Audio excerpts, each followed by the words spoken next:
warahmatullahi wabarakatuh. Adil Kak Talino Bacuramin Kak Saruga Basengat Kak Jubata. Perkenalkan, nama saya Ella Anugrarista.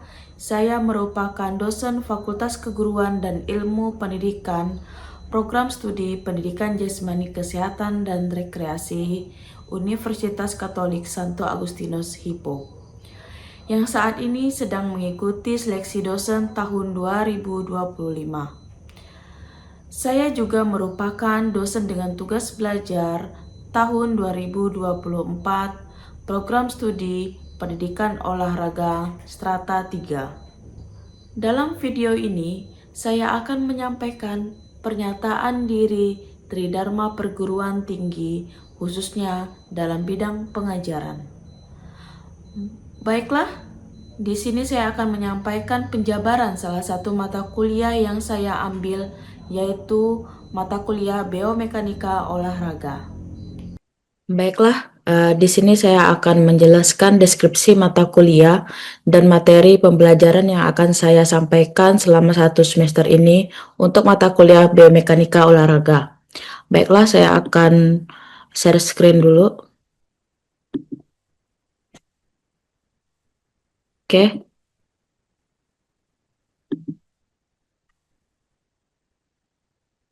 Untuk mata kuliah biomekanika ini, deskripsi mata kuliahnya adalah, mata kuliah ini, biomekanika olahraga, merupakan mata kuliah wajib yang harus diambil sebagai salah satu mata kuliah yang membekali mahasiswa mengerti akan biomekanika olahraga. Adapun biomekanika olahraga ini, materinya mencakup pengetahuan anatomis yang berhubungan dengan gerak tubuh, prinsip-prinsip dasar mekanika yang berlaku terutama pada fungsi kerangka, bentuk persendian, fungsi otot, dan fungsi mekanik. Untuk materi pembelajaran yang akan saya sampaikan kepada mahasiswa, yang pertama adalah, untuk pertemuan pertama saya akan kontrak perkuliahan dulu kepada mahasiswa. Kemudian yang kedua adalah tujuan dan ruang lingkup tentang biomekanika dalam olahraga. Yang ketiga, tujuan dan ruang lingkup tentang pengertian hukum Newton dalam gerak. Yang keempat, pengertian dan penerapan hukum Newton pertama, yang kedua, ketiga dalam olahraga. Yang kelima, pengertian fungsi dan penerapan kerja, power dan energi dalam olahraga. Yang keenam, pengertian penerapan sudut gerak dan kekuatan. Yang ketujuh, cara menganalisis dan mengukur aspek pada beberapa cabang olahraga. Yang kedelapan adalah UTS. Nanti UTS yang akan memberikan mahasiswa soal yang berkaitan dengan pembelajaran materi yang sebelumnya sudah saya kasihkan kepada mahasiswa. Untuk yang pertemuan ke-9, macam-macam dan fungsi komponen fisik dalam olahraga. Yang ke-10, pengertian mekanika fluida, efek hambatan di udara dan di air. 11 adalah pengertian kinematika dan kinetika linear. Berikutnya adalah pengertian kinematika dan kinetika angular. Yang berikutnya adalah teori dasar anatomis dan fisiologis dalam gerak manusia. Dan untuk pertemuan 14 dan ke-15 adalah saya akan mengajarkan bagaimana menganalisis gerak cabang olahraga dengan software, yaitu Kinovia. Kemudian adalah UAS. UAS ini bentuk evaluasi yang akan saya sampaikan dari pertemuan pertama sampai ke 15. Nanti akan saya memberikan soal kepada mahasiswa. Baik, terima kasih. Itu adalah bentuk deskripsi dan materi pembelajaran yang akan saya sampaikan kepada mahasiswa untuk dalam 1 semester ke depan. Dalam video ini, saya akan menyampaikan salah satu praktik pembelajaran yang saya terapkan dalam perkuliahan, yaitu dengan menggunakan metode DAA yang terdiri dari Delivery, Interaction, dan Assessment. Metode ini saya pilih karena mampu membangun pengalaman belajar yang lebih terstruktur, interaktif, dan terukur, baik dalam pembelajaran daring, luring, maupun hybrid. Dengan pendekatan DAA, mahasiswa tidak hanya menerima materi secara pasif, tetapi juga terlibat aktif dalam proses pembelajaran, melalui interaksi yang bermakna, serta evaluasi yang memberikan umpan balik untuk pengembangan diri mereka.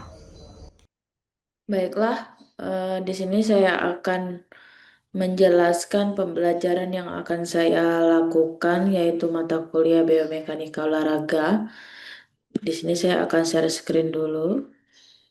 Kinematika dan kinetika angular ini mempunyai tujuan pembelajaran. Yang pertama adalah memahami konsep dasar kinematika dan kinetika dalam biomekanika olahraga. Yang kedua adalah menganalisis gerakan olahraga berdasarkan prinsip kinematika, yaitu posisi, kecepatan, dan percepatan. Yang ketiga adalah menganalisis gaya dan momen gaya yang bekerja pada tubuh saat berolahraga. Itu yang dimaksud dengan kinetika. Dari tujuan pembelajaran ini, kita masuk kepada materinya, yaitu yang pertama adalah kita akan membahas dulu apa sih definisi biomekanika itu. Biomekanika ini adalah ilmu yang mempelajari struktur dan fungsi sistem biologis atau manusia melalui prinsip mekanika.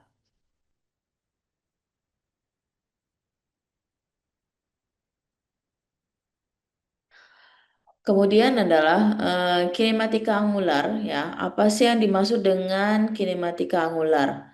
Kinematika angular ini adalah ilmu yang mempelajari gerak rotasi atau putaran tanpa mempertimbangkan gaya yang menyebabkan gerakan tersebut. Di sini adalah fokus pada kinematika angular ada tiga. Yang pertama adalah kecepatan sudut atau angular velocity. Yang kedua adalah percepatan sudut atau angular acceleration. Yang ketiga adalah sudut rotasi atau angular displacement. Contoh dari kinematika angular yang pertama, di sini kita dapat menganalisis teknik sprint 100 meter. Contohnya kecepatan pelari setiap 10 meter itu berapa sih? Berapa sih gerakannya, berapa sih kecepatannya, seperti itu. Untuk yang kedua adalah gerakan tangan saat lempar lembing. Saat melakukan lempar lembing, ini yang kita lakukan adalah menganalisis sudut dan kecepatan dalam ayunan dalam melakukan lempar lembing. Yang ketiga adalah melacak lintasan bola dalam permainan voli atau basket.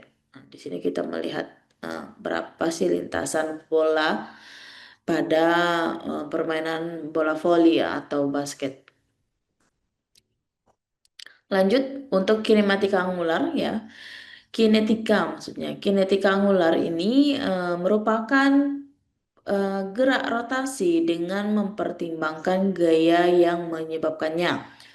Fokus pada gerak ini adalah hubungan antara gaya atau khususnya torsi dan gerakan rotasi. Yang kedua adalah menganalisis bagaimana gaya menyebabkan perubahan pada kecepatan sudut atau percepatan sudut. Contoh dari kinetika angular adalah menghitung torsi yang diperlukan untuk memutar roda seperti memutar roda sepeda dengan kecepatan sudut tertentu. Di sini dapat kita lihat bahwa ada hukum Newton dalam gerak kinetika. Nah, yang pertama adalah hukum Newton 1. Di sini dapat dijelaskan bahwa benda diam atau bergerak akan tetap seperti itu kecuali ada gaya yang bekerja. Nah, di sini dalam gerak kinetika ini terdapat hukum Newton 1, ya. Yang kedua adalah hukum Newton 2, yaitu percepatan tergantung pada massa dan gaya total. Nah, di sini memang pada hukum Newton itu tergantung dari kecepatan gaya yang kita timbulkan dan massa dan juga gaya total dari gerakan tersebut. Kemudian adalah hukum Newton 3, yaitu tentang aksi reaksi, yaitu setiap gaya ada gaya lawan yang sama besar dan berlawanan arah. Ya, jadi dapat kita lihat bahwa terdapat 3 hukum Newton dalam gerakan kinetika. Selanjutnya adalah contoh aplikasi kinetika. Contoh aplikasi kinetika ini yang pertama adalah gaya reaksi tanah saat melompat jauh mendarat. Terus yang kedua adalah momen gaya saat atlet angkat besi mengangkat beban. Yang ketiga, gaya gesek sepatu lari pada lintasan. Ya, di sini beberapa contoh ini merupakan eh, dari gerakan kinetika angular di sini. Kemudian eh, ada karakteristik gerak angular ya, yang merupakan eh, gerakan rotasi atau putaran suatu benda atau bagian tubuh terhadap sumbu tertentu. Nah, di sini yang dimaksud itu adalah gerak angular. Gerak angular itu disebabkan yang pertama adalah gaya yang tidak sejajar pusat massa atau off center force ya. Gaya yang tidak sejajar dengan pusat massa maka ini dapat disebabkan gerak angular. Yang kedua, penerapan torsi atau momen gaya ya. Yang ketiga, ketidakseimbangan distribusi massa tubuh ya. Jadi ketika tidak ada seimbangan maka terjadilah gerak angular. Yang berikut adalah contoh dari gerak angular dalam olahraga. Yang pertama adalah putaran tubuh saat lompat jauh gaya menggantung. Yang kedua, rotasi lengan saat melempar bola. Yang ketiga, gerakan rotasi tubuh saat senam atau diving. Yang terakhir adalah rotasi pergelangan tangan dalam smash bulu tangkis. Gitu. Jadi ada empat ya, ada empat contoh dan itu dapat kita lihat dari beberapa contoh lainnya dalam gerak angular pada cabang olahraga. Kemudian adalah penerapan analisis gerak angular. Penerapan analisis gerak angular ini penting ya karena ada beberapa yang harus kita ketahui. Yang pertama adalah mengoptimalkan efisiensi gerakan rotasi. Yang kedua, meningkatkan performa seperti pendaratan yang stabil ya. Yang ketiga, mengurangi resiko cedera akibat kesalahan sudut rotasi. Yang terakhir adalah memperbaiki teknik berbasis prinsip biomekanika. Jadi ketika analisis gerak angular ini diterapkan dengan baik, maka beberapa kasus atau beberapa masalah yang akan terjadi di kemudian hari ini tidak akan terjadi.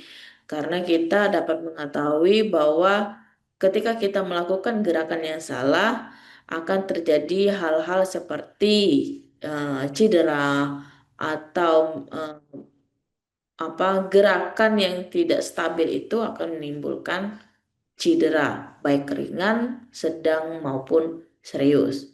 Maka dari itu kita perlu mengetahui, perlu menganalisis gerak-gerakan dalam olahraga dan gerak-gerakan angular tersebut. Di sini dapat kita lihat bahwa ada perbedaan kinetika dan kinematika, ya. Jadi dapat kita lihat ada tiga aspek yang kita ambil. Yang pertama adalah ada aspek fokus, komponen, dan contohnya seperti apa. Ya, untuk aspek fokus, kinematika ini difokuskan pada deskripsi gerakan. Ya, deskripsi gerakan itu bagaimana dia melakukan eh, gerakan, ya tahapan-tahapannya. Terus untuk kinetikanya itu kita mengambil bagaimana sih gerakan itu bisa terjadi, ya penyebabnya, ya penyebabnya gerakan itu terjadi. Itu perbedaannya dari kinematika dan kinetika. Kemudian untuk aspek komponen, ya komponen itu melihat dari posisi dan kecepatan, kemudian dan lain sebagainya. Itu dalam kinematika. Untuk yang kinetika, ya yang dilihat dalam komponennya adalah gaya, massa, dan torsi. Ya, jadi yang dilihat itu adalah gaya, massa, dan torsi untuk kinetika. Untuk contoh dalam kinematika dan kinetika, contoh yang diambil dalam kinematika adalah kecepatannya, bagaimana berapa menit sih dia lari dalam gerakan kinematikanya itu. Kemudian untuk kinetikanya adalah gaya yang didorong dari tanah saat dia melakukan lari. Jadi yang diambil dalam kinetika itu adalah gaya dorongnya itu. Berapa besar gaya dorongnya sehingga dia bisa melakukan lari dengan cepat. Kalau kinematika itu kita lihat dari seberapa cepatnya, tapi kalau kinetika itu dilihat dari gaya dorongnya berapa. Itu. Jadi di sini dapat kita lihat perbedaan-perbedaan dari kinetika dan kinematika. Ya, di akhir dapat kita simpulkan bahwa kinematika angular merupakan hasil dari gerakan rotasi. Sedangkan kinetika angular adalah ilmu yang mempelajari penyebab gerakan rotasi. Ya, yang ketiga, penting diterapkan untuk memahami gerakan dalam olahraga yang melibatkan putaran tubuh. Yang keempat, analisis yang tepat membantu meningkatkan performa dan mencegah cedera. Ya, jadi ketika analisis yang ditimbulkan dan dilakukan itu dengan tepat dan baik, maka ini akan meningkatkan performa dan mencegah cedera. Jadi perlu kita memahami, mempelajari gerak dari kinematika dan kinetika angular. Baik, sekian pembahasan saya hari ini. Terima kasih.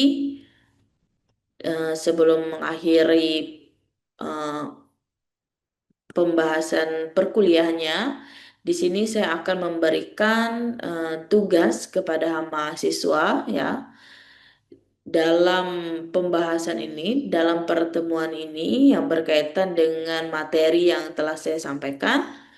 Di sini saya menugaskan mahasiswa yaitu menganalisis gerak angular atlet dalam cabang olahraga, yaitu menggunakan prinsip kinematika dan kinetika angular. Kemudian dari analisis ini, mahasiswa diminta untuk memilih salah satu gerakan dalam cabang olahraga yang melibatkan gerak rotasi atau angular. Kemudian, mahasiswa juga diminta untuk melakukan pengamatan atau perekaman video gerakan tersebut.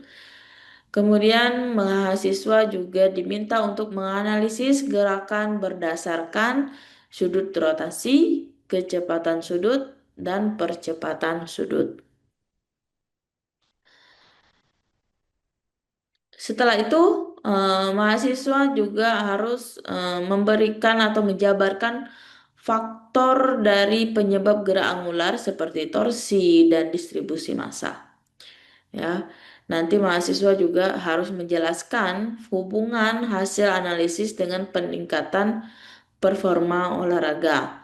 Kemudian memberikan saran perbaikan teknik berdasarkan prinsip biomekanika angular. Tugas ini mahasiswa tulis dalam bentuk laporan yang tertulis maksimal 5 halaman berisi dengan eh, bentuk di dalam laporan tersebut ada deskripsi, yaitu deskripsi gerakan olahraga yang dianalisis, kemudian hasilnya pengukuran sudut, kecepatan atau torsi, boleh menggunakan software sederhana seperti Kinavia jika memungkinkan. Kemudian interpretasi hasil analisis dan yang terakhir adalah berikan kesimpulan dan saran teknik perbaikan dalam gerakan yang sudah dianalisis. Di situ. Oke, sekian tugas yang saya berikan. Nanti tugas ini dikumpulkan dalam bentuk dalam siakat ya, siakat mahasiswa tentunya sudah diberi deadline pengumpulan paling lama 1 minggu ya, nanti dikumpulkan di siakat. Sekian pembahasan hari ini dan tugas yang saya berikan kepada mahasiswa. Baiklah, selanjutnya saya akan menjelaskan pembelajaran yang sedang saya lakukan, yaitu saya adalah dosen yang mendapat tugas belajar dari tahun 2024. Saya akan melihatkan, saya share screen dulu.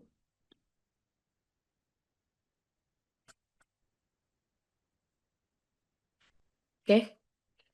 Eh, saya Ella Nugrarista dengan NIM 230608023. Saya berkuliah di Universitas Negeri Semarang, Fakultas Ilmu Keolahragaan, Pendidikan Olahraga dengan strata 3. Berikut adalah riwayat akademik ya. Sekarang saya sudah menjalankan 10 mata kuliah dengan total 30 SKS. Oke. Selanjutnya adalah kartu rencana studi ya. Kartu rencana studi ini saya sedang menjalani disertasi saya, yaitu proposal disertasi, dan saya sedang mempersiapkan seminar proposal saya. Berikut adalah dokumentasi perkuliahan saya yang sudah saya jalani selama 2 semester ini ya. 2 semester ini yaitu ada foto saya pada saat kegiatan perkuliahan bersama dosen, di luar kelas, ada di dalam kelas juga. Ya, ini adalah SK ya, SK promotor saya. Saya sudah mendapatkan SK promotor yaitu dengan Profesor Dr. Hari Pramono sebagai promotor pertama saya. Yang kedua adalah Dr. Handes Hermawan Pamutra Harjo merupakan co-promotor saya. Nah, proposal saya, proposal disertasi saya yaitu berjudul Efektivitas Sistem Manajemen dalam Pengembangan Klub Bulu Tangkis Kalimantan Barat. Ya, sekian riwayat akademik saya yang sedang saya jalani selama tugas belajar ini.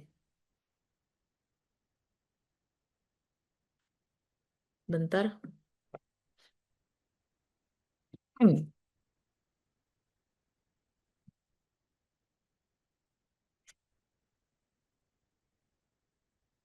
Oke. Baiklah, itu penyampaian saya yang berkaitan dengan RPS, kemudian pembelajaran dan tugas belajar yang sedang saya lakukan saat ini. Setelah saya menyelesaikan tugas belajar, saya akan melaksanakan kegiatan pembelajaran untuk mata kuliah bulu tangkis yang merupakan mata kuliah baru hasil dari penyempurnaan kurikulum tahun 2022. Mata kuliah ini merupakan mata kuliah baru di Prodi Pendidikan Jasmani, Kesehatan, dan Rekreasi dan dirancang untuk meningkatkan kompetensi mahasiswa dalam bidang keterampilan olahraga khususnya cabang bulu tangkis. Sekian penyampaian saya. Mohon maaf jika ada kesalahan. Saya akhiri. Wabillahi taufiq wal hidayah. Wassalamualaikum warahmatullahi wabarakatuh. Adil Kak Talino Bacuramin Kak Saruga Basengat Kak Jubata.